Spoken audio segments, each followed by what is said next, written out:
Pushpa Pawani, the chairperson of the Women Members Empowerment Subcommittee of the Muscat chapter, and I will be the host for the evening.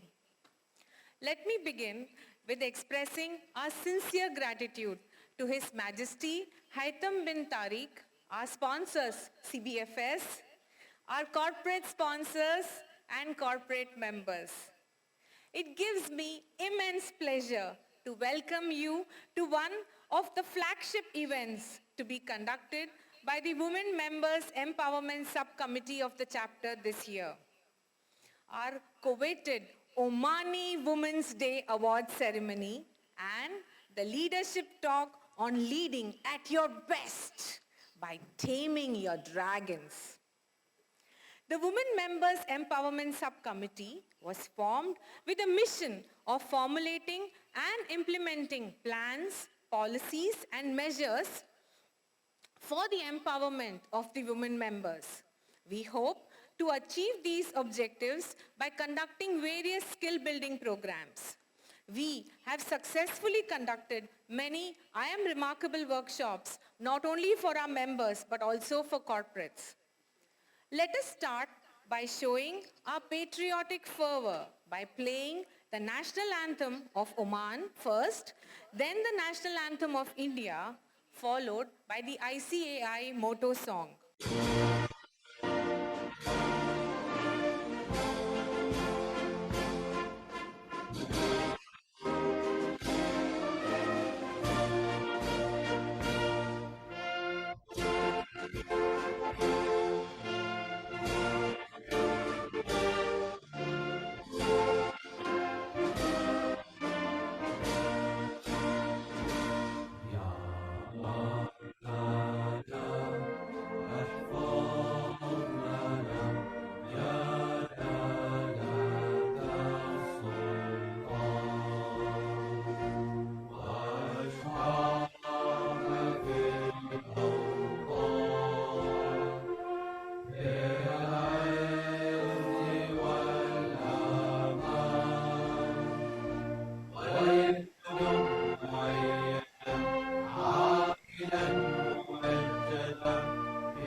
Jana Gana Mana अधिनायक जय हे भारत भाग्य विधाता पंजाब सिंध गुजरात मराठा द्राविड़ उत्कल बंगा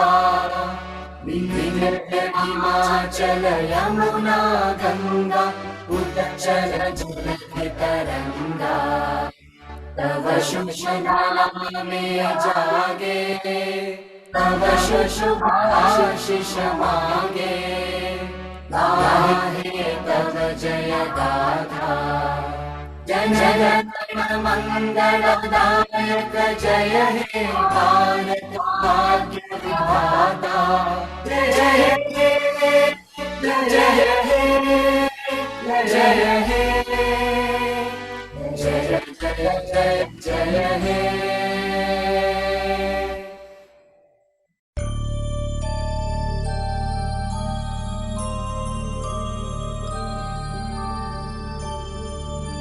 य एष सुप्तेषु जाग्रति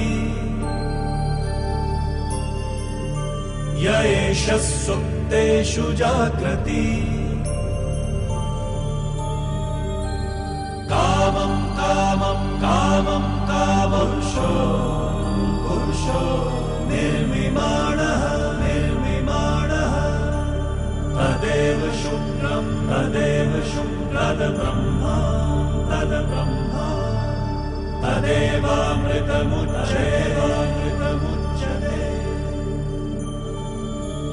तस्मिन् लोकः शतः सर्वे तदूनात्यपि कश्चनात्यपि कश्चन एतद्द्वैता एतद्द्वैता एतद्द्वैता एतद्द्वैता एतद्द्वैता एतद्द्वैता.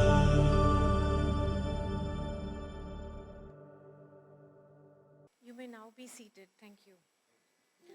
Now, to kick-start today's program, may I request our chapter chairperson, CA Sajeev Surendran, to say a few words to welcome this august gathering. CA Sajeev. Chief guest, Madam Divya Narangi, guest of honor, Madam Madiha Nasser, past chairs, CA Ashwini ji, CA Bhavani Prasad ji, PR Subramaniam, Dr. Rajesh Naik, Director Training, CBFS,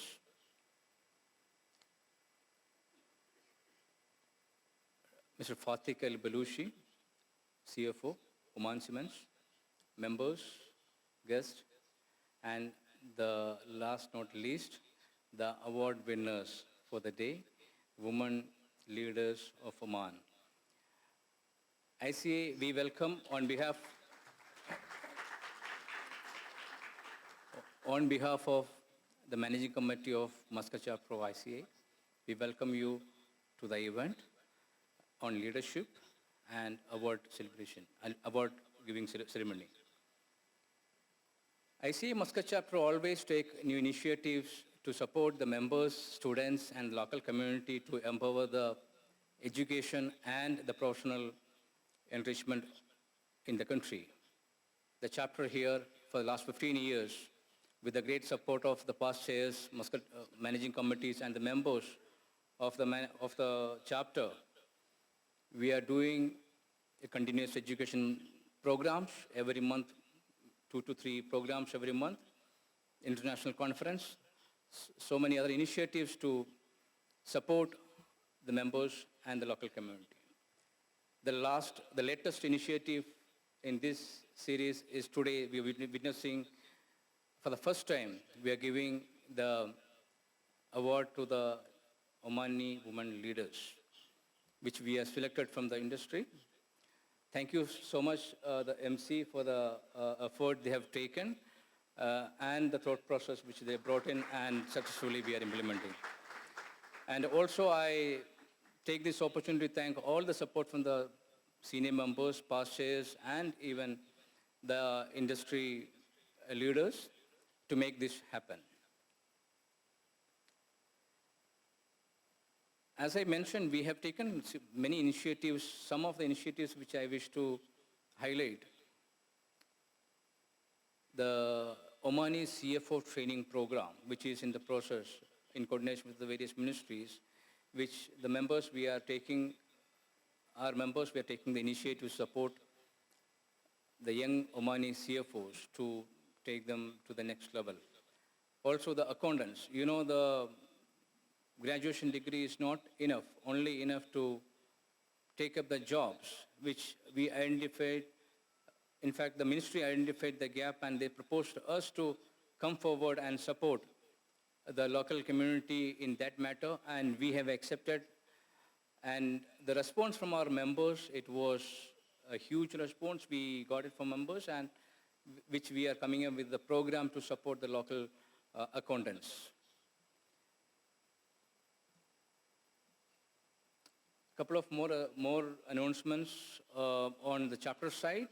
As you know, the World Congress of Accountants is happening on 18th to 21st of November 2022 in Bombay.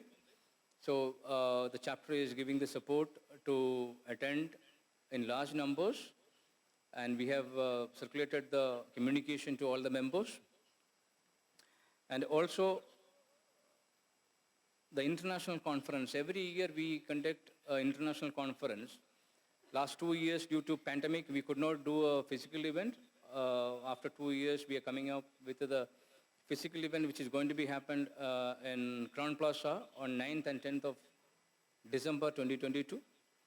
We expect a very good event with a large number of attendees from Oman and from across the region. I wish to get maximum support from the members, the local community, and the corporates to make this happen as a grand success. With this, once again, I wish a very happy Women's Day, Omani Women's Day. I apologize again, once again, I missed the speaker for the day, Dr. Lee. Extremely sorry for that. I take this opportunity to welcome Dr. Lee to because I was so excited to see so many award winners. Extremely sorry for that. Thank you so much. All the best. Thank you. May I now request our chapter secretary, C.A. Gaurav, to come and introduce our beloved esteemed chief guest for the day.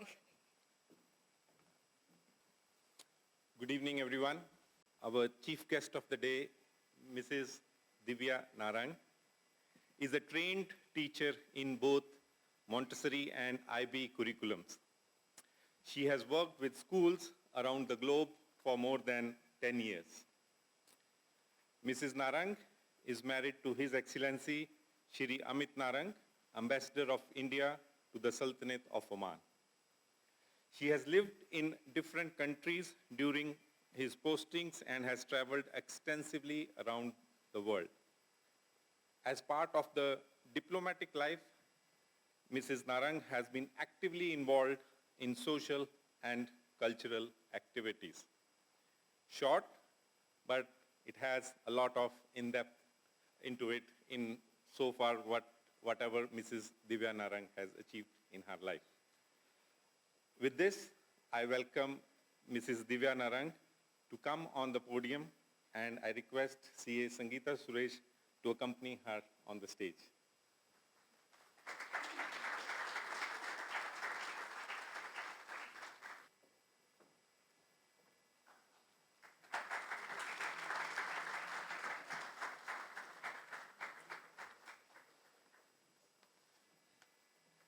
May I now request Mrs. Divya to say a few words to the audience, please? Good evening, dear friends.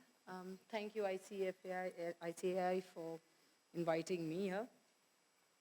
To celebrate the Omani Women's National Day, thank you. I'm usually hesitant about celebrating days, whether it's Mother's Day, Father's Day, Friendship Day, like, no, we're not doing any of those. So it's always like, why do we need a Women's Day? Like, every day we're hearing women are independent and, smart and ambitious and sympathetic and absolutely gorgeous, all of you are. We should be respected and revered every day. So why do we need one special day for that? We really don't. We don't. And now in Oman, we have an Omani's Women's Day as well. Like, why? We have an International Women's Day. Why here? So you think about it, and then the first answer that I came up with is a short one. Why not? Why not? Let's just appreciate our achievements and the support of women amongst us and to us, and right? Why not? Let's just celebrate that. Fair enough. But the other answer is a bit longer, just slightly. We need this day, not just to applaud our successes, but also to take stock, to take good stock, how difficult it is to be women. First, we all know there's the violence against women, against girls and women, and it is way too high than it is amongst men themselves or towards men. And then, to compound this, there is the lack of access to justice systems, to support systems everywhere around the world.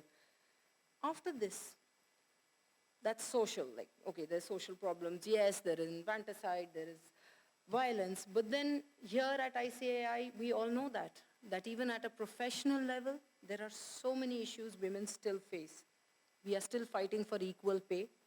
We are still fighting for paid maternity leave. We are still fighting for child care benefits. And then, the most important, the glass ceiling. There is always the glass ceiling. And then one of the things that I used to think when I was back in India and when the pandemic hit, I thought the pandemic would be a great leveler. Everybody's working from home. Everybody's studying from home. So, it's the great leveler. Of course, for adults, it didn't work out because women who were working from home were also working at home and working more. But the tragedy was that for children, for girls, especially in low-income households, they didn't have access to technology. They did not have access to the tools, the devices themselves. And guess what? It's always the girls who make the sacrifice. So yes, the long answer is we need a Women's Day. And one of the best things about Oman is that it gives freedom to women. There are women in the government. There are professionals here. Some of the leading business houses here are run by women. There is, I know Abhi, one of them. And of course, even the women who are here, who are homemakers, have rights and are respected. And I love the fact that the Omani government recognizes that women need further empowerment and recognition, and that's why it has its own Omani Women's Day. I want to congratulate ICAI also for taking this opportunity and celebrating the successes of women in this fabulous group and for celebrating them. These are the women that little girls in society will look up to. Yes, they look up to Oprah and, whoever, Rihanna and whoever, but these are the people the little girls meet every day, all of you. And these are the women here who, with their hard work, take care of their homes and their professional careers are soaring. So you are really role models. Let's all applaud all these wonderful women here. It is definitely a pleasure. Happy Women's Day, everyone. Thank you. Thank you so much, Divyaji, for your thought-provoking and inspiring words. May I now request our treasurer, C.A. Digan Pandya, to please come up on stage and introduce our guest of honor, Ms. Madiha Al-Shbani. Good evening, everyone, and happy Women's Day to all of you. On behalf of ICI Muscat chapter, I would like to introduce today's guest of honor, Ms. Madiha Nasir Al-Sibani. Worked as an auditor in several departments related to auditing commercial and industrial government companies and public authorities and institutions in the state audit institution since 2003. She holds a degree in accounting from Sultan Qaboos University in Oman and an MBA from the Coventry University. In 2021, she was appointed as the Director of Audit Standards Department. She represented SAI in number of international committees linked to auditing organizations like INTO SAI and Arab OSIA and in the GCC. She is married and has 3 daughters and enjoys hiking, painting and reading. May I please welcome on stage Ms. Nadiha. بسم الله الرحمن الرحيم. Assalamu alaikum wa rahmatullahi wa barakatuh. It's my pleasure to be a guest of honor of the event of Omani Women's Day, hosted by Muscat chapter of Institute of Chartered Accountant of India to celebrate Women of Oman. A day dedicated to showcase and remind the world of Omani women contribution in development under the wise leadership of His Majesty Sultan Haytham bin Tariq, achieving Oman 2040 vision.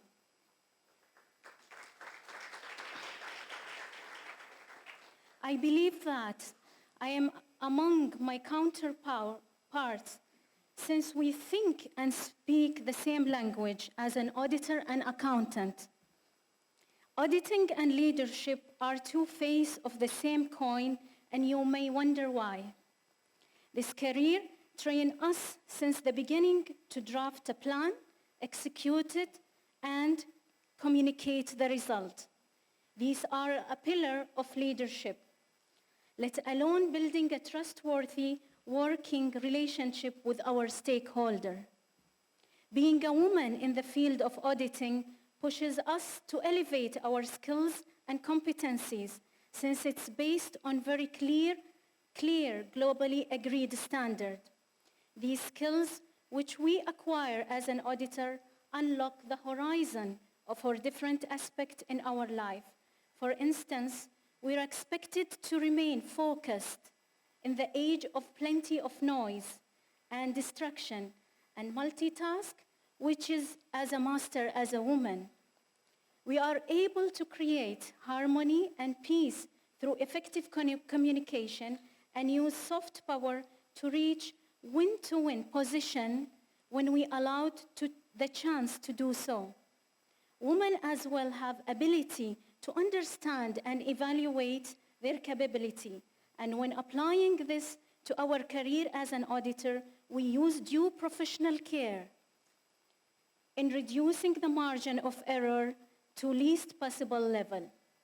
Having said that, there are some tricky cliches that a woman should be aware of, such seeking perfectionism, which is increase the society expectation to unrealistic level. Judging by achievement can lead to toxic productivity, which is only celebrated by the outcome and not by the way it is achieved. The denial of asking help and support, which lead to hiding pain for prolonged period and eventually result in higher level of stress. And for the sake of preserving the traditional image of good, nice woman, we can tend to remain silent and not stating our opinion. All of these practice subconsciously practiced by women and me as well, and sometimes. In this era, we are required to invest in supporting and assisting women not to fall in this trap. I would like to share an equation that I believe it helped me to navigate my through journey. It has plus, minus, and equal signs. The plus is to look for a role model who pushes you to elevate yourself constantly. The minus sign is continually to find a person to extend helping hand to assist him or her to achieve their targets. And the equal sign is to find a person on the same level to compete and push yourself to stay focused and share challenge with.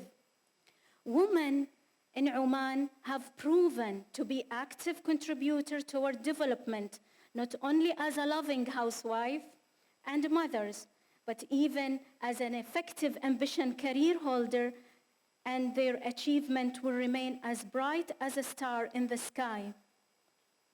I am delighted that I had a chance to join you to share these remarks with and to celebrate the Omani Women's Day. Thank you. Thank you, ma'am. You are a true example of how empowered the Omani women are and an inspiration to the young generation. It's now time for the coveted award ceremony. Yatra naryastu pujante ramante tatra devata. This is a Sanskrit verse which means where women are honored, divinity blossoms there. Sultanate of Oman is one of the most progressive countries in the region in terms of encouraging women in the workplace. We are blessed to be living in this country where women and their contribution to the workplace, society and family is recognized with a special day in their honor. Every year, October 17th marks the Omani Women's Day. The ICI Muscat chapter considers the Omani women workforce to be a significant contributor to Oman's organizations and a key factor in their success. For these reasons, we had requested our members to nominate one Omani woman member of their organization who they believe need to be recognized with an award. Well, we are very happy to report that we had an overwhelming response to this, And this goes to prove that Omani women across the industries are indeed so valuable to their organizations. On behalf of the entire management committee and the CA chapter, and of course, everybody present here, I would like to extend my congratulations to the award winners. You are each incredible in your own way. You have proven that there is no limit to the work or the efforts a woman can put forward for her own progress as well as the progress of the people who are linked to her. We are glad that we get this honor of recognizing and celebrating your efforts on this solemn occasion of the Omani Women's Day. May I request CA Sajeev to please accompany our esteemed chief guest of honor, and Mr. Fatiq Al-Baluchi up on the stage for the award ceremony.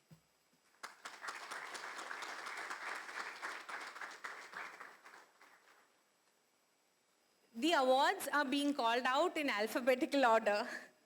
Please come up on stage to receive your award as I call out your name. The first awardee, not the first, but yeah, as per the alphabetical order, is Miss Abir Sultan, the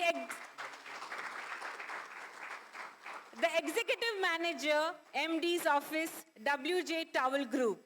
Miss Abir is a 5th generation Sultan family member involved in an organization that has been in business for over 155 years.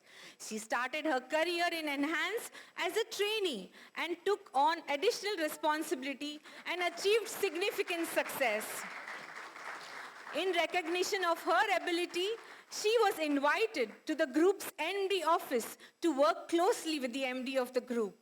Ms. Abir is a part of the management committee and the strategic initiative team, which is involved in key decision making. It is only a matter of time before she takes on significant leadership roles in the group. Congratulations. Ms. Butaina Al-Abri, Assistant Manager, HR and Compliance, Crow Mac Ghazali LLC. Ms. Butaina has been working with the Crow family since 2016. She is one of the integral parts of the firm and has contributed in many ways, like strengthening HR policies, bringing new Omanis into the firm, speaking on various workshops, and coordinating with authorities on legal matters. She is active in the Toastmasters and one of the strong Omani women in the organization, and is an inspiration for the other Omani workforce to grow and excel. Dr. Fatin Al-Zadzali, Head Learning and Development, Bank Dhofar. Dr. Fatin is a trainer and leader par excellence. She has previously addressed our members on various occasions. She has been a strong pillar of support for the chapter during her tenure at CBFS. Her hard work, dedication, and passion have propelled her up on the top at a very young age. She has training experience in behavioral skills and Islamic banking. She is an eminent speaker on Islamic banking at national and international levels. Ms. Faiza Musafir Al-Balushi, Group HR Head, Muscat Overseas Group. Ms. Faiza is working with the MOG Group since 1997 and has played an exemplary role in establishing group policies of HR and administration. She is instrumental in leading the Omanization drive and developing plans for fresh talent in versatile roles within the group entities. She has worked closely with the business heads on performance improvement initiatives of the group employees. Thank you. Ms. Fatma Al-Maimani, Head of Investment, Royal Oman Police Pension Fund. Ms. Fatma is the Head of Investment in one of the largest pension funds in Oman and is managing a diversified investment portfolio. She's also a board member in many companies and has a naturally outgoing, enthusiastic, and communicative leadership style. I guess she sends her regrets Is there someone from Royal Oman Pension Fund who can collect it on her behalf? Okay, we will reserve it for some other day. Miss Halima Al-Balushi, Associate Al-Sharif Auditing. Miss Halima is an associate with Al-Sharif Auditing. She handles Al-Sharif's correspondence with the tax authorities. Through her dedication and hard work, she has proven to be a crucial asset in handling tax and government licensing for the company. Throughout her tenure, she has been extremely adaptive towards client and office culture. Next we have Ms. Joka Salim Al-Numani, Regulatory Affair Pharmacist of Al-Farabi Pharmacy. Ms. Joka is a good team player and has added value to the sales team by achieving their business objectives.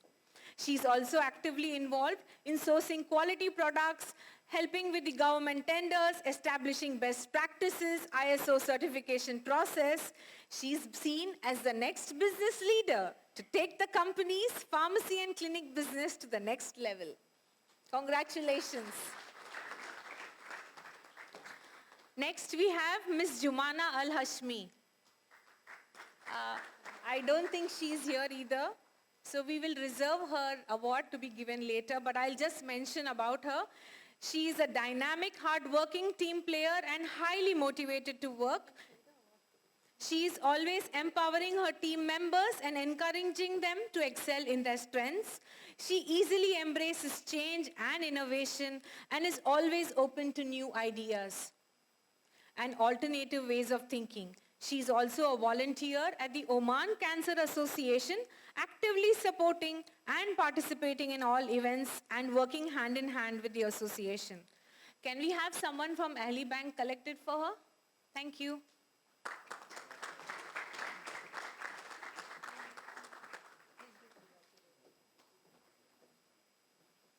Next is Ms. Khalood Saif Said Al-Awawi, the station manager of Hala FM, Entertainment Network SAOC and OHI Group Company. Ms. Khalood has been performing a significant role in the Hala FM radio station for over 15 years. Through her dedicated work, it is through her dedicated work that the channel has become one of the most popular FM radio stations and a first choice for the Omanis. Congratulations. Next, it's my pleasure to call on Ms. Liuta Al-Ismaili, the Office Manager, CEO Office of Al-Nama Poultry Company, SAOC. Ms. Liuta is multitasker. Irrespective of the workday or holiday, she coordinates with various managers for meeting the organizational goals. She's very particular about her timelines and completes her work with no requirement of reminders. She has excellent interpersonal skills and maintains good rapport with everyone. She also handles secretarial matters for the board very effectively. Overall, she is a great asset to the organization. Congratulations, ma'am.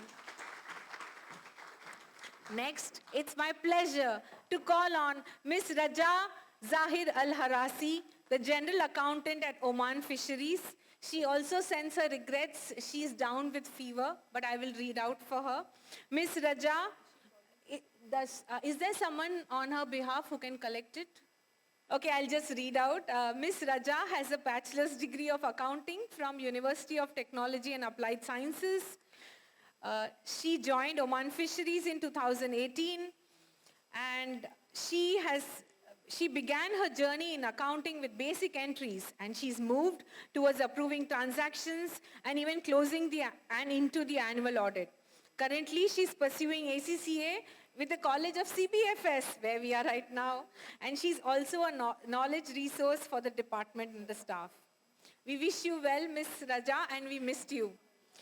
Next, I would love to call on Ms. Wafa Ibrahim Al-Ajmi, the Assistant General Manager, Transaction and Government Banking of Bank Muscat. Cutting-edge digital solutions are making a sea change of difference to the digital transformation of the government institutions. And as the Assistant General Manager, Transaction and Government Banking at Bank Muscat, Ms. Wafa is one of the young leaders identified by the bank to spearhead an important initiative and play an important role in the bank's overall responsibility to aid in Oman's digital transition. An experienced corporate banker, she is delighted and proud to play an active part in the Sultanate's digital transformation in line with the goals of Oman Vision. Congratulations, ma'am. I would like to call upon Ms. Wasan Badr Al-Malki, who is the founder of Thai Yard. Ms. Wasan is a graduate from Greenwich University, is a young businesswoman and a proud mother. She owns and runs multiple businesses and also focuses on sustainability. Beyond her business, her goal has been social welfare and women empowerment. Through her community page DIBS, she also supports the underprivileged. Her mission is to create a society where everyone is included and everyone has a sense of belonging. She strives for women empowerment and believes that there is no force more powerful than a woman determined to rise. Congratulations. I now call upon Ms. Zara Mohammed Zaman, Managing Director of the Al Zaman Group of Companies. She also sends her regrets. I would request someone from Al Zaman Group to please join us on stage to collect the award on her behalf. She holds a master's degree in international business from Royal Holloway University of London. Ms. Zahra Zaman is the CEO of Integrated Telecom Oman, a board member of Al Takamul Hospitality and Investment Company, and the chairperson of the BOD of the Majan Telecommunications. Her contribution to the Al Zaman Group include turning around various business verticals within the group into profitable businesses within a very short span of time. She's a people's manager, a problem solver, and a true leader. My congratulations to her. May I now request Mr. Fatiq Al-Baluchi to please give a small memento to our chief guest and guest of honor.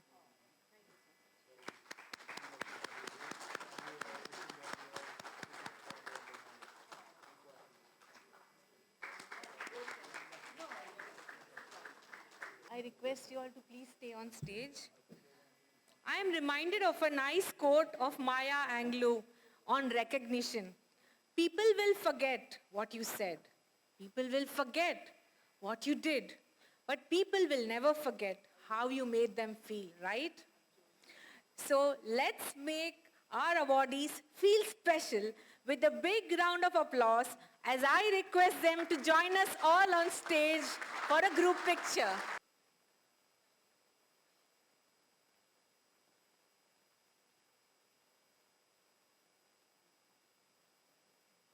In the month of April 2022, the chapter had a very insightful online panel discussion on keeping pace with the digital change in finances.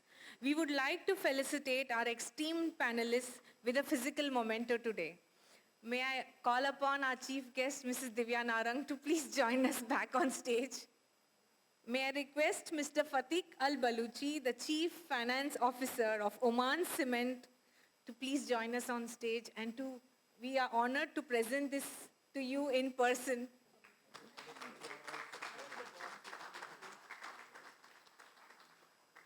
May I request CA Nat Vora, the Chief Finance Officer of Solar Wadi LLC, to join us on stage.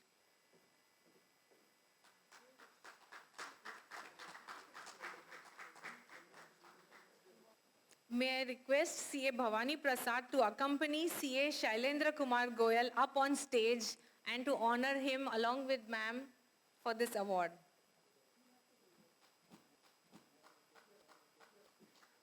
May I now request CA Vishal Goenka, Group Chief Finance Officer of Renaissance Services, to please join us on stage.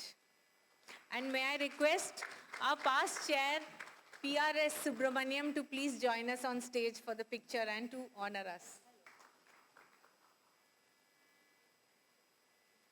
Thank you, ma'am. One of the panelists was CA Ganesh Tangavel, the Chief Finance Officer of Bank Muscat. He sends his regrets he could not make it to the function today. Leadership skills. Leading at your best by taming your dragons. Leading today can be considered as a game of thrones, maintaining, ruling a modern day kingdom and its people with power, courage, and compassion. We look forward to learning from our speaker of the day, Dr. Lee, on how to lead our best by taming our dragons. May I request CA Sangeeta to please introduce her to the gathering. Hello, good evening everyone. It's my pleasure to introduce our speaker for today, Dr. Lee, Culture and Employee Experience Consultant and Executive Coach, Dr. Lee De Bruin. Dr. Lee is accomplished executive with 20 plus year of track record in successful strategic leadership, specifically in strategy, culture change, employee engagement, and executive coaching across a range of industries. During her time in the GCC region, she has been passionately committed to the improvement of organization and individual transformation and financial services, and has positively transformed companies, individuals across a range of industries, including finance services, telecommunication, oil and gas, construction, automotive, and logistics. Over the past 10 years, she has successfully consulted and coached leaders internationally across South Africa, Europe, USA, Asia, and the GCC. From education point of view, she is a PhD holder in business management, master NLP practitioner and accredited coach, certified change manager, heart style associate. She is an author of 6 international papers published in top-tier journals on internal marketing and employee engagement and experience. With this few words, I would request Dr. Lee to kindly address the audience. Thank you, CA Sangeeta. May I request CA Avshan Patel to please come up on stage and welcome our speaker with a bouquet of flowers. Can I have the little, Thank you. Okay, so thank you so much for having me here. It's a privilege to be amongst all you beautiful warrior queens, and I look forward to sharing the dragons with you today. So, first of all, I think what I'm going to start with is a very small exercise, and I'd like you to just follow my instruction. Okay, so you're going to raise our right hand, finger up. Okay, and you're now going to draw a horizontal line. Okay. So good. Some of you got it. For others, still unconsciously drawing the horizontal line, only this is a vertical line. Okay? This is a horizontal line. So the first lesson, or really key message I'd like to get across, is that we don't listen to what it is people say. We watch what they do. We follow how they behave. Okay? And it's quite important because Ms. Divya actually touched on it. She was talking about women being these powerful role models. And in order to role model, we need to demonstrate the behaviors so that others can follow what we do, not what we say. Okay? Because often that can be in conflict. So I'm sure most of you are familiar with the term conscious leadership. It's a new buzzword in all the leadership literature. And really what it's saying is, let's go to the next slide, is that it's about leaders being more conscious, more aware of themselves. Because when we have a greater level of self-awareness, we're able to grow ourselves, but more than that, we can then grow others. And this is how we grow organizations. Okay, so essentially, when we become self-aware, we're actually able to unlock our potential. And then this empowers us to unlock the potential in others. And when we do this, we're then able to elevate our teams, our organizations, but more than this, we get to elevate communities, countries, and in turn the world. So being conscious of our behaviors is essential. Unlocking that limitless potential that each of you has within you is critical. But something holds us back. We often feel blocked, we get fueled with self-doubt, and we limit ourselves. And this is because of what I refer to as the dragons. Okay, they are unconscious patterns and programs which become programmed into templates of thinking, feeling, and behaving. Right? So I'll explain a little bit about how this works, and I need to touch a little bit on neuroscience as well, so we can understand what's actually happening in our brains. So we'll go back to when we're really, really young. So when we're born and we first come into the world, we're perfect. We're in perfect balance. Everything is amazing. And then as we grow older, we start to become curious. We start to explore our worlds. And as a result, we start to frustrate and we start to aggravate our parents. Okay, so we'll take an example of a child growing up in a healthy home. And it's a young child under the age of 7, because at this age, we don't have the cognitive or the emotional skills to protect us. And this is where the dragons actually first come in. So if we take a really young child, maybe under the age of 3, and they spill milk on an expensive Persian rug, and the parent comes in, they've had a really stressed day, they're really tired, they see the mess, and they get really angry with the child. Now, the child doesn't have the cognitive skills. They can't make sense of what it is they've done. They don't understand the value of the carpet. They don't understand that the milk is going to stain or it's going to leave a nasty odor. The only thing the child sees and takes in is this angry parent looming over them. Okay? And then they start to experience fear. Now, what happens is our brain comes in to protect us. And in order to protect ourselves, we actually lie to ourselves. So the first lie is the child convinces himself that there's something wrong with them. Because it's inconceivable for a really young child to ever think that there's anything wrong with a parent, because our parent is responsible for our survival. So if we had to acknowledge that they're not in a good state or they're not managing their emotions, that would be really scary for the child because it puts our survival at risk. So we lie to ourselves. We tell ourselves that we are the problem. Okay, so the child starts to think, there's something wrong with me. There's something wrong with me. Okay? And this gets repeated again and again and again. And then it translates into, I'm not good enough, I'm not worthy. Okay? And it's going to be repeated because we're going to continue to make mistakes, explore our worlds, and we're going to aggravate our parents.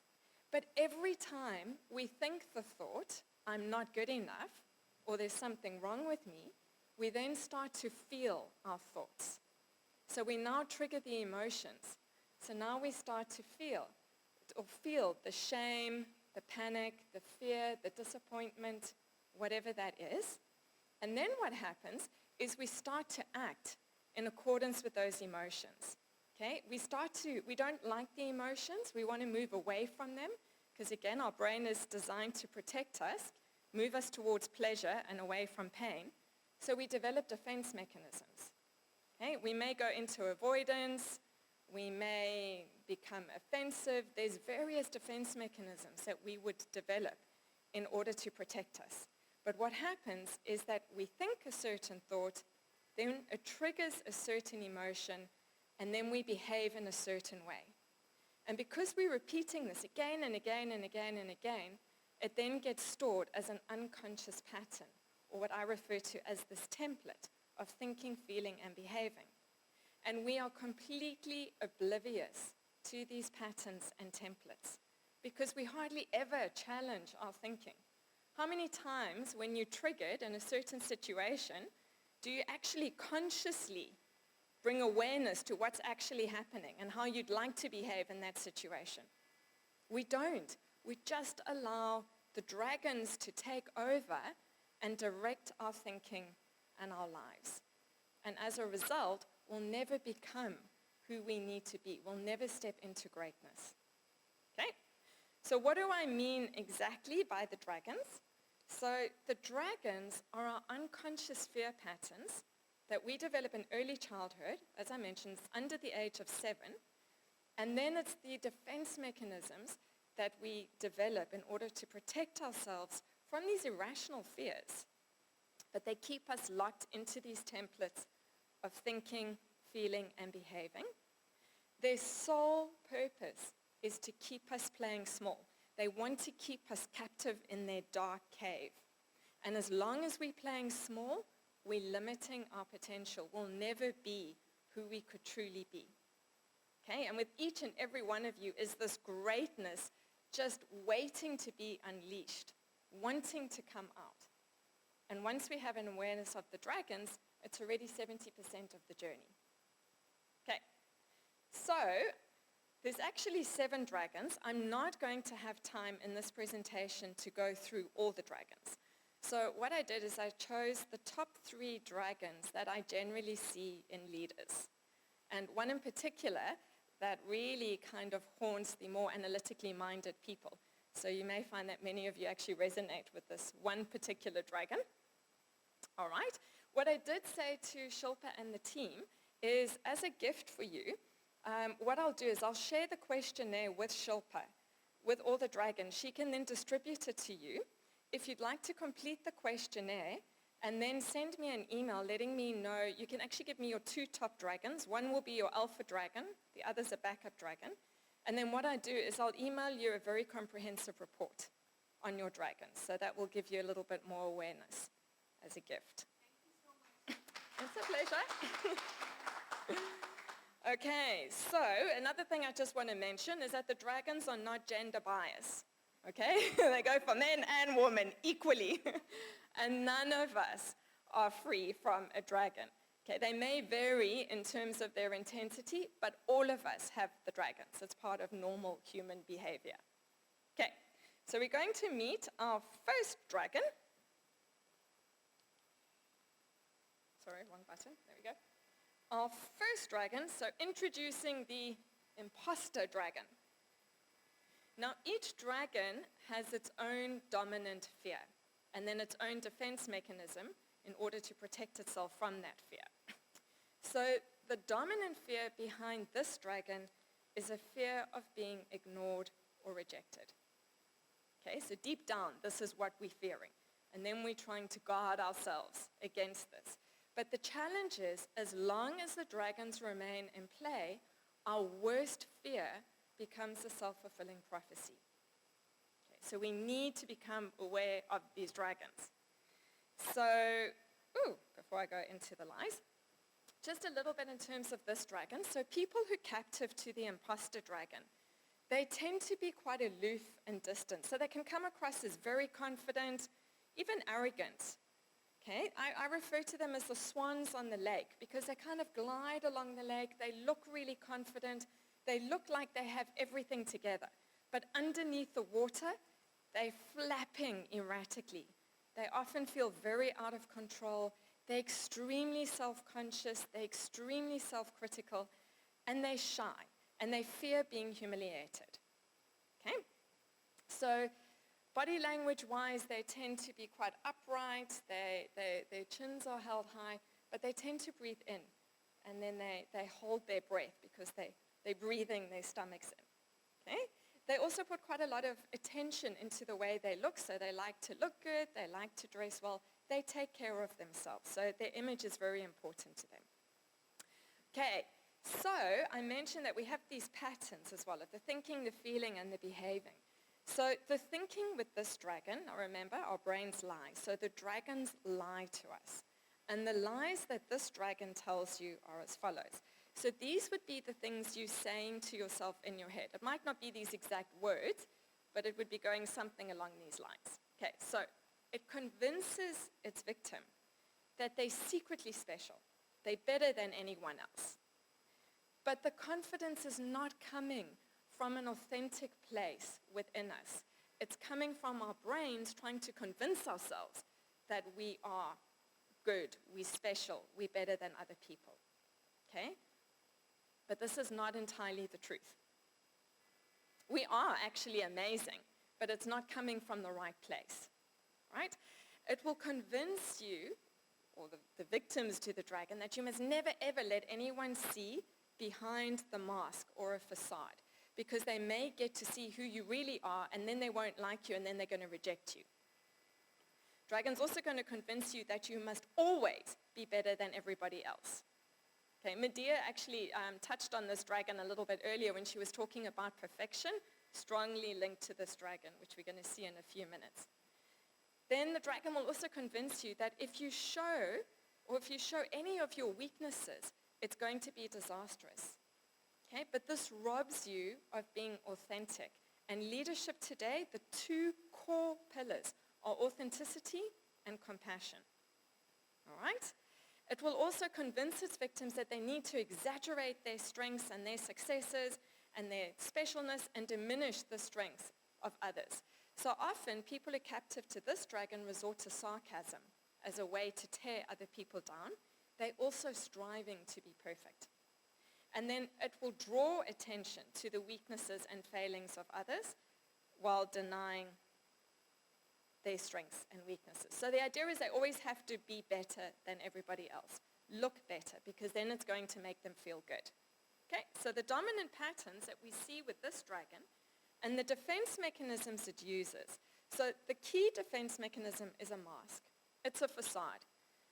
The person likes to hide behind the mask. They don't want anyone to see who they really are.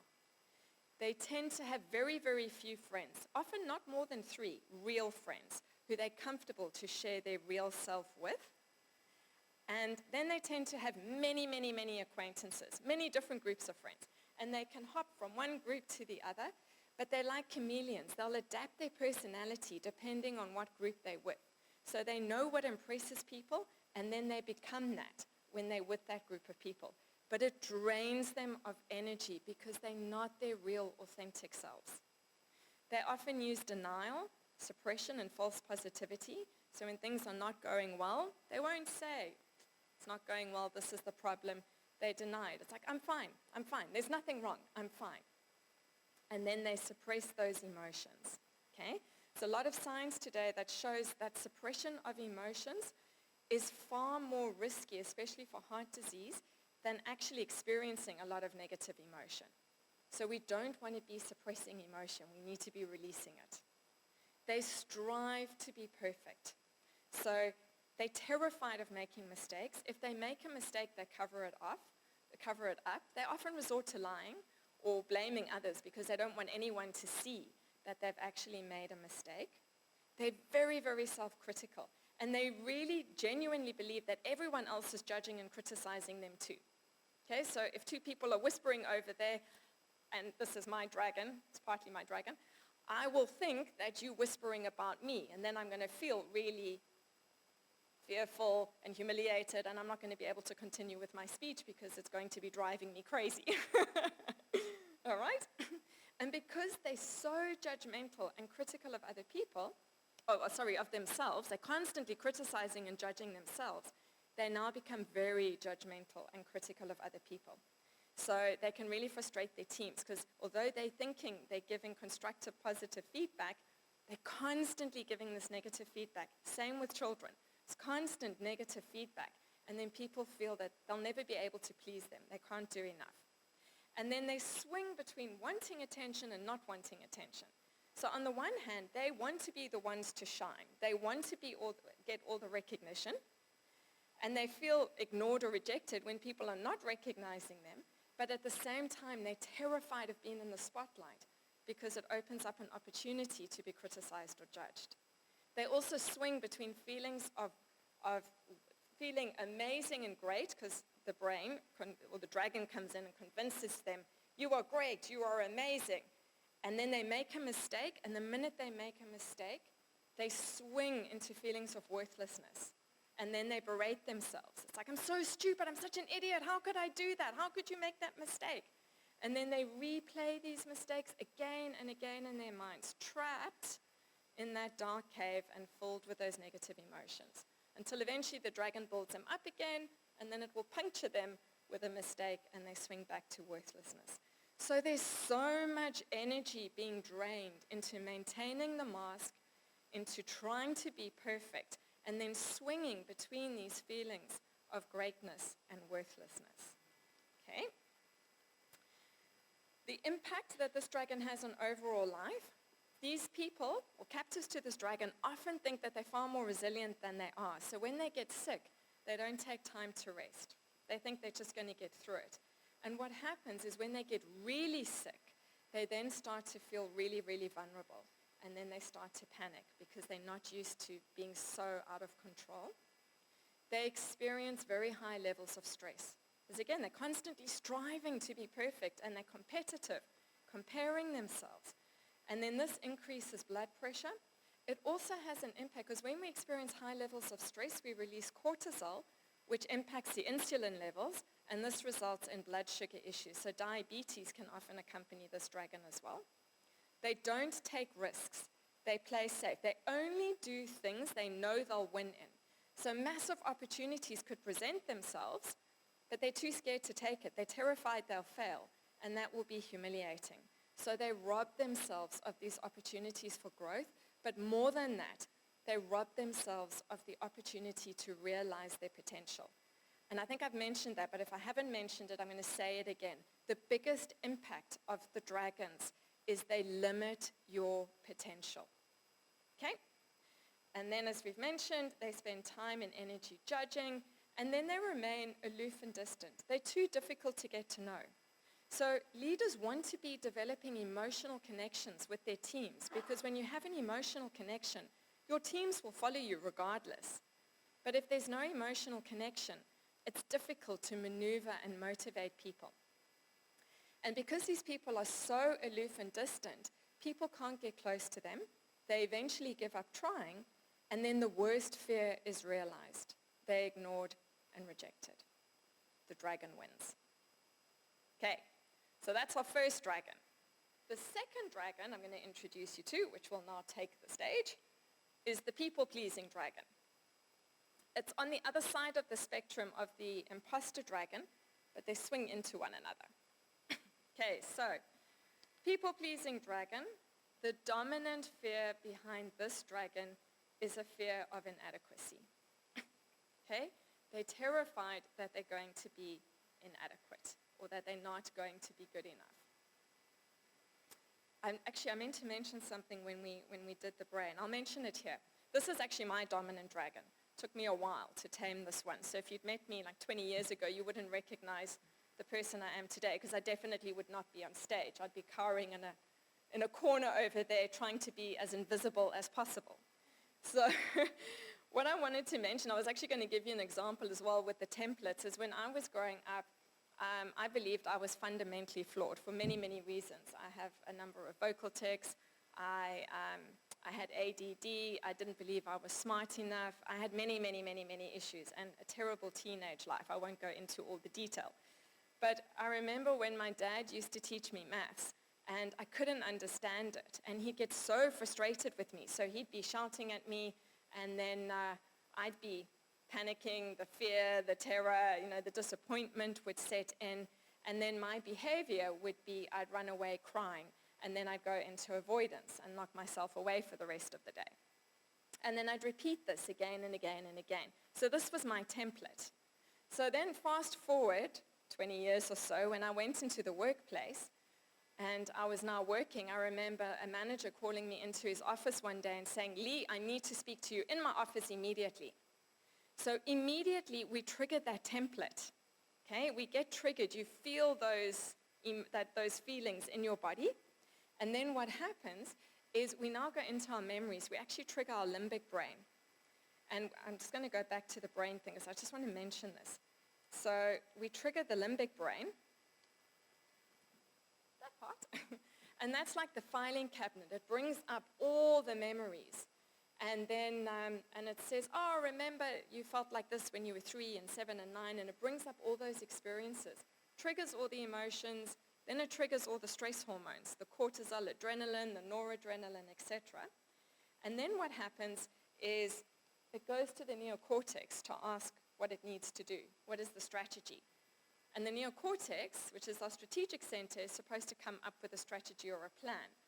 But because we run these templates so often, It doesn't need to give us a plan. It's like, oh, just keep doing what you were doing when you were 3 and 7, 11, etc.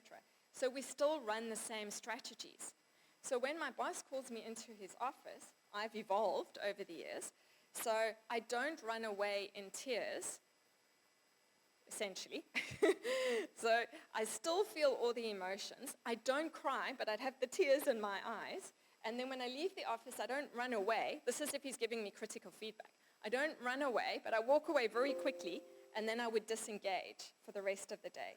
So the same pattern that I was running when I was 3 or 5 or 7, I was still running into my late 20s, even early 30s, until I got a hold on all of this. Okay? All right, we're good. Okay, so just going back, I just want to mention, because that pattern is key. So the pattern with me, so the fear was the inadequacy. Okay?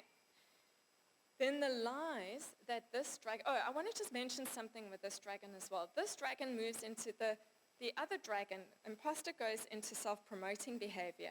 This dragon goes into self-protective behavior. So captives to this dragon often have the self-protective language. So often their signature move is one hand over the solar plexus, the other hand either over the throat or over the mouth. Okay? And then you'll see, physically, yeah, you can pick up the dragons physically in body language. Yeah. So they're more protective. Their shoulders, you notice my signature move is this. Still have it today. And even body language, their shoulders are more droopy. It's almost like they're protecting their hearts. Okay, so they don't look as confident as the rest of everybody else. You know, you can kind of see they come across as less confident, even with their body language. Okay? So the lies this dragon tells is, I'm not good enough. Okay, so it will be whispering to you, you're not good enough. You're a failure. You can't do it. It will be saying things like, even before I try, I know I'm going to fail, so there's no point. I'm not even going to bother trying. And at least I'll always be right about one thing, my inadequacy. I don't have anything of value to offer. I actually don't belong here. Okay? So that's what we're saying to ourselves, which are the lies. Then the way the dragon shows up is these people go into avoidance. So as I mentioned, I spent the majority of my life in avoidance. It was such a waste of time and energy. And all that lost potential makes me so sad today, but that was the way it is. So they stay in avoidance. They don't try new things because, again, the dragons are trying to protect us from pain. So by trying anything new, we may fail. And if we fail, it could result in disappointment, which is going to result in pain. So the dragon's like, don't ever do that. Just stay in the dark cave, captive, playing small, do nothing. Then you save. Okay? This dragon uses laziness and sleep as a defense mechanism. So often when we're feeling really stressed and we're captive to this dragon, we just want to go away and sleep. We'll hibernate from the world. We lock ourselves off and we shut everybody out. We won't answer messages. We won't connect. We just want to lock ourselves away. And what it also does is it blocks our inspiration because sometimes we may have a really great idea because inside of us you also have your authentic voice. This is your true power, your majestic self trying to come through. And every now and then it gives us this inspirational idea and we get excited and we think, yay, I'm going to do this. And then the dragon comes in and it blocks with laziness. And we'll suddenly think, oh, I can't. It's going to take too much energy to do that. I can't even think about doing that. Oh, it's going to drain me. And then we go and distract ourselves with Netflix or social media and we never think about that brilliant idea again. Or it just stays there on a piece of paper and we think one day I'll get to it. But we'll never get to it because the dragon will never allow us to actually get to it. The other defense mechanism this dragon uses is apologizing. They apologize up front for their incompetencies. So before they do something, they are warning people that they're not going to do it well.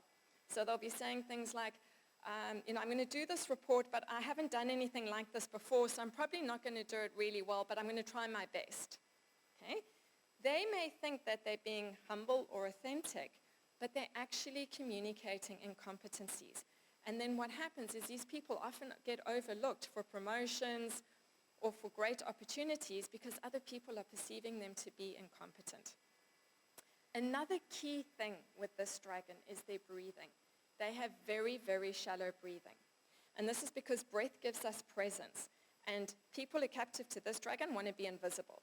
So as children, they believed if they stop breathing, no one will notice them. Okay? And then they don't have to meet any expectations. No one will see that they're there. So they have very shallow breathing, and at times they stop breathing. Now, when we don't breathe, we don't take oxygen into the body and specifically into the brain. So when there's no oxygen flowing through the brain, the blood can't flow. So what happens is all the blood drains from that strategic center, the neocortex, to the amygdala, to the survival part of the brain. And then we go foggy. We go blank, and we can't think.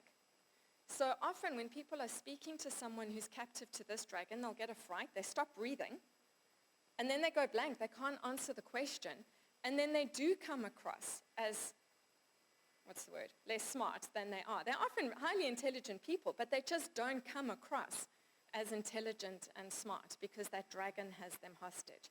So for this dragon, breathing is critical. Okay? For the imposter dragon, being vulnerable and authentic is critical. Okay.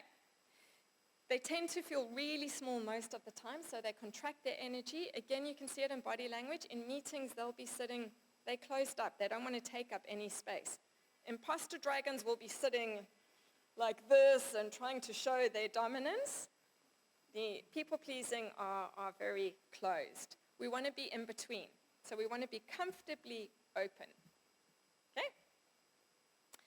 And the impact on life that this dragon has, because of the shallow breathing, they're getting restricted oxygen flow into the body, which weakens their immune systems.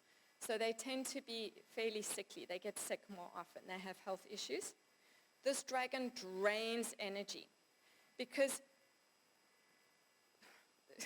it's almost, the dragon convinces its victims that they're losers and they need to be losers, or that they are losers. But it actually takes energy to be a loser because it's not who we really are.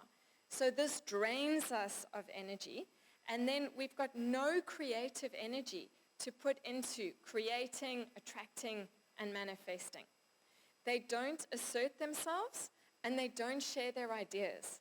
So this is also, it has a big impact on business because they're not actually sharing their brilliant ideas, or when they see things going wrong, they don't want to speak out against it because they want to belong to the group. And then they tend to stay anchored in the past. And then depression can often be linked to this dragon because they remain entrenched in the past, replaying their past mistakes again and again. And then we move on to the impatient dragon. Now this is the dragon many of you may identify with if you have a very analytical mind. Okay, so this dragon takes people hostage either early on or, especially in women, this dragon can actually kick in adulthood when women actually get married and then they have children, and now they're trying to balance and manage so much more. So the fear behind this dragon is a fear of loss of time. They fear that time is running out, and then they rush to get as much as they can done. But they make mistakes along the way, and then it takes more time to fix those mistakes. Okay? So what you'll notice, just body language perspective, these people are the ones who don't sit still. They're constantly fidgeting. They're moving around. They walk fast. They talk fast. They eat fast. It looks like their heads are coming before their bodies because they're walking so quickly. So you can generally see these, when talking to them, their eyes are often moving all over the place because whilst they're talking to you, they're thinking about the other 100 million things that they still need to get to. Okay, so the lies that this dragon tells is, time is running out. I've already wasted so much time. I have so much to do. I need to get through all my tasks as quickly as possible. I don't have time for distractions or failures. Anything that slows me down is unacceptable. I have important things to do. People are getting in my way. It's not me. It's just that what I'm doing right now is extremely important. What I'm going to do next is even more important and urgent. So either get on board, help me, or move out of my way. Okay? So it's like go, go, go, go, go, go, go. So the dominant patterns with this dragon, they take on way too much and they don't know how to say no. So they honestly believe that everything they take on, they're going to be able to manage, and they can't. They procrastinate. This is the dominant strategy that this dragon uses. So it gets its victims to procrastinate. So they believe that they work better under pressure. And then they leave everything until the last minute. But then what happens is their worst fear is being realized. They now are running out of time. And then they start to panic. So anxiety is strongly linked to this dragon, and so is guilt. So what happens is the anxiety builds up because now they're procrastinating, they're feeling stressed, it builds up, and then eventually they explode in rage. And then they settle down quite quickly afterwards, but everyone around them takes a little bit more time to settle down. And then they start feeling guilty that they exploded in anger, then they get angry that they're feeling guilty, then they get anxious that they're feeling angry and guilty, and they keep stacking these emotions and they get locked into this circle. They feel guilty when they're at work because they think they should be spending time at home with their families, and when they're at home with their families and resting, they're feeling guilty that they're not working. So there's this constant anxiety which exists. Why I say it impacts analytical people is victims to this dragons have got very, very analytical minds. They think very quickly, and they're able to join the dots very quickly. They can jump from point A to point Z in a matter of seconds because they see the patterns, they see the trends. But they think that everybody else thinks as quickly as they do, and they don't. So when you're explaining something to something and you've jumped from point A to Z, the other person is probably only on point B. They haven't joined all the dots because you also haven't explained it to them. So then when they go and deliver, it's not in line with your expectations. And then you'll get frustrated, and instead of giving it back to the person and coaching and mentoring and developing, victims to this dragon will take it on and go, it's fine, I'll do it, because only I'm going to do it right. And then they take on even more work, which then increases their stress and their anxiety. They also tend to be unreliable. And I've seen many of my leaders will have like 3 meetings blocked at the same time, and they honestly believe they're going to get to all 3 meetings, or they'll manage it as and when they get there. But it means they're either rocking up to meetings late, or they don't rock up at all. And then this drives more feelings of guilt and anxiety. They don't like to delegate, they like to control. So they control everything. They don't like to empower their teams too much because they want to be doing everything and making sure everything is being done correctly, but it places them under more pressure. We've discussed the rage. And then fear of death, interestingly, is also linked to this dragon. Even if not their own death, they actually start to fear their family's deaths. Okay, so the impact this one has on life. Okay, they experience very high levels of stress, and the stress they experience has an impact on the entire body, but in particular the vascular system. So it really affects their heart. They're prone to heart disease, and if they're not careful in later life, it could result in heart attacks. Chronic fatigue syndrome, also associated with this dragon. They take on way too much. They don't have enough time to get everything done. They burn themselves out. They don't rest. So they're trying to, they don't take time out. They don't like vacations. They want to keep working, but because they're not resting, their bodies don't get a chance to repair themselves. They often go to bed really, really late as well, so they're not getting sufficient sleep.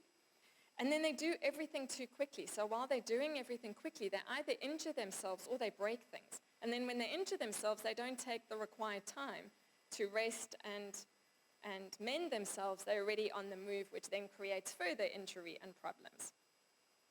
They're actually in too much of a great hurry to actually produce anything great. These people are visionary. They actually have these amazing minds.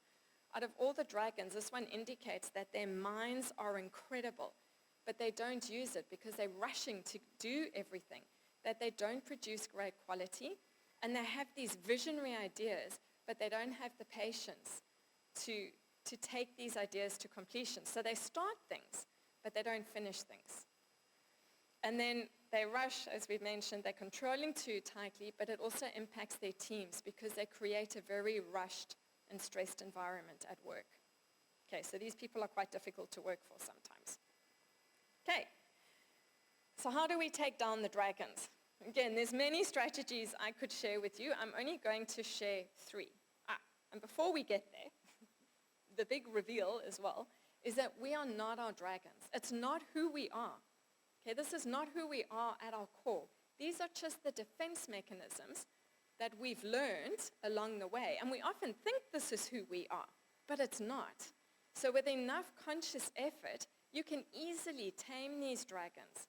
And then we can transform all the fear and the energy into something that serves you as opposed to limits you. Okay, and I talk about taming and not slaying because the dragons are part of us. They're never going to go away. And if we try and kill them, we're just going to go to war with ourselves. So the better approach is to accept them, understand them. They're just signals that we're out of alignment with our true self. And when we can see that and try and understand what it is they can teach us, then we transform. So the way to tame these, the first one is a little strategy: stop, breathe, think, behave. I think it was Medea put it into a formula. So it's stop plus breathe plus think equals behavior. Okay? So when you're feeling triggered, and you know when you're triggered, those emotions, the anxiety, the fear, the panic is coming in, your body's getting tense. So when you're feeling triggered, tell yourself immediately, the dragon's in play. Make it humorous. I give my dragons names. And then I'll laugh. I'll go, it's the inadequate dragon trying to trip me up again. Or it's Bozo, but he's not going to win this round. So make it humorous, but just acknowledge that the dragon is present.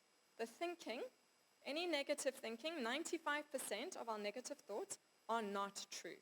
They're lies. Okay? So just stop the thought or whatever's going on, recognize it's the dragon, breathe deeply because you need the oxygen to be coming into your blood so that you can actually move into your prefrontal cortex, and then think. Now, in a situation where you're triggered, you may not have the time to actually think and reflect. So in that situation, you still have the choice in terms of how you'd like to behave.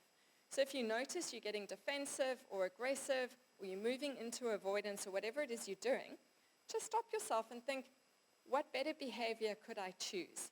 And then in that moment, consciously choose a better behavior. And then when you have time, then come back and reflect. So think about what was happening in that situation. What triggered you in that situation? What were you thinking? And most of our thoughts are lies. Okay? We'll often say things like, oh, I'm such a failure, or I'm not as good as Shilpa. Okay? But we don't specify what. We don't specify what the measure is that we're using. So I could be saying, well, I'm a failure, I'm not as good as Shilpa because I'm not good with analysis. I don't know how to do financial statements, etc. And then I focus on this. But the truth is, even if I'm not good with analysis and financial statements, I have many other gifts and talents. I'm good in so many other things. So if I'm good at all these other things, I can't be a failure because I'm succeeding in other things. Okay, so we don't want to be focusing on the things we lack or the things we don't have. Focus on the things you do have, the things you're doing well. Just shift the focus away from what it is you're lacking to the things that you're doing well. And then treat these things as signals. Maybe there is opportunity for growth, but maybe it is just an outright lie. Okay, so challenge your thinking. Do we still have a little bit of time? So I know we're going to run out of time. I'm going to do this exercise with you. 5 minutes. Okay, I only need 5. Okay, so we're going to do a little exercise. You do it with me. Okay, so it's mindfulness. So the first thing we're going to do is just focus on your breathing. You can close your eyes and just focus fully on your breath. Put all your attention on your breath. And notice how your breath moves in your body. Notice if you feel it in your stomach, maybe you feel it in your chest. Maybe even notice the temperature of your breath. But become fascinated with the way you breathe. Okay, then you're going to open your eyes and you're going to choose something to focus on. Okay, so look at an object and then place all your attention on that object.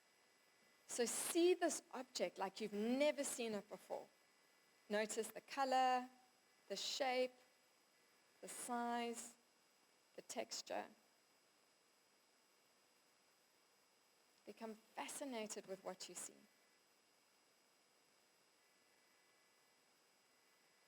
Okay, and then you're going to turn your attention to what it is that you hear. So you're now going to focus on the most distant sound that you can hear.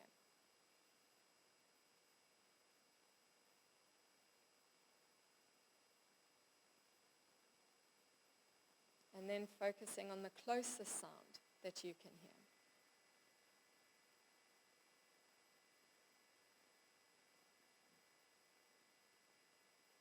And then we're going to use touch. So you can either rub your hands together, you can pick up an object and feel it, but you're going to put all your attention on the sensation that you feel.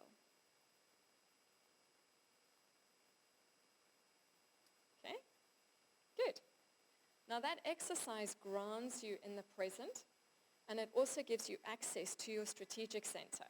So when your dragons are in play, you're feeling triggered, you feel the anxiety, the fear, you can just do that exercise, and it will break you free from those emotions, and it puts you back into the power zone where you have the power to choose your next thought, to choose your behavior. And then the last one is play. Play, play, play. The best way to take down dragons is to play, whether this is playing with your children, whether it's playing paddle tennis, soccer, anything, reconnecting with your passions, even if it's baking. These are all forms of play. When we're playing, we're grounded in the present, we experience fun, our imaginations and our creativity is active, and it's a great way to tame the dragons. And then there's many more strategies which I can share in the reports.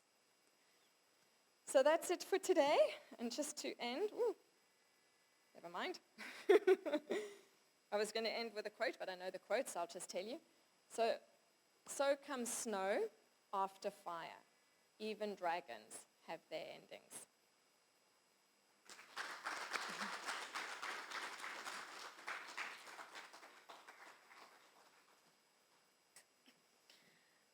Dr. Lee, we thoroughly enjoyed your session, and I will go away with these 4 words: stop, breathe, think, and behave. So I'll stop for a while, I'll think what I have to say, I'll stand in my right position, and I'll say my words. So Dr. Lee, thank you so much for accepting our invitation, for conducting this session for our members. As a token of our appreciation, we would like to present you with a small memento, and I hope that you will accept it. I would request Bhavani sir to please join us up on stage.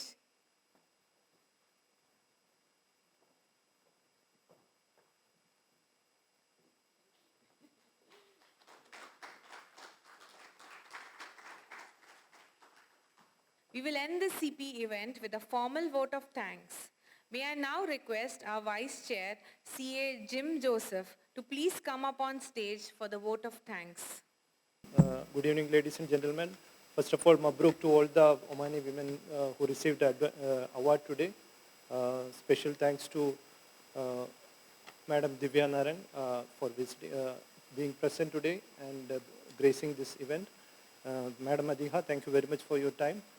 Thanks to all of you. Special thanks to Silpaji, who was running behind this show for the last 1 week. On behalf of everybody, I thank all of you for joining today. I hope all of you enjoyed the evening. And Madam Lay, thank you very much. It was a very insightful presentation. Thank you very much. Thank you. Good night. I would like to have our guest of honor, the MC members, our facilitator of the day today, to join the MC for a group photograph. In fact, actually all of us can come up for a picture. I would love to announce that on 21st August, we have our grand Diwali celebrations. The registration link has been posted in the WhatsApp groups. On the 29th of October, we have the ICAEW Pathways program. Please take the time out, block your calendars and do attend. I have a last ending quote. Let me leave with the words of William James, who said, "The deepest principle in human nature is the craving to be appreciated." And I believe we did that today. Thank you all for actively participating in the event. Stay safe, stay blessed, and please join us up on stage.